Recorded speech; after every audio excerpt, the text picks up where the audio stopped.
Lukas 22:28-32.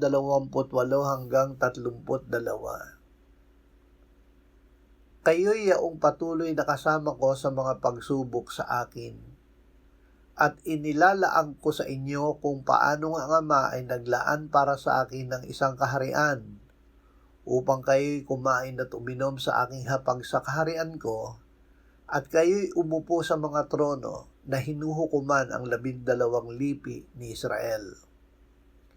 Simon, Simon, narito hiningi ni Satanas na ligligin kayo gaya ng trigo. Subalit ako ay nanalangin para sa iyo upang ang iyong pananampalataya ay huwag mawala. Kung makabalik ka ng muli ay palakasin mo ang iyong mga kapatid. Patuloy na manalig kay Kristo. Huwag panghinaan ng loob kung muling magkasala. Patuloy na magtiwala kay Jesus at ipahayag sa Ama ang kasalanan.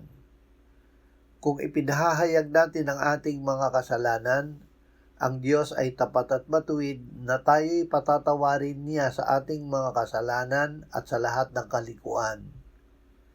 Ito ay isinulat para sa atin para tayo ay huwag magkasala.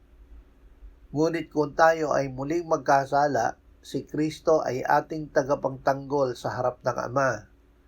Siya ang matuwid na ibinigay ng Ama na kabayaran para sa ating mga kasalanan at ng kasalanan ng buong sanlibutan.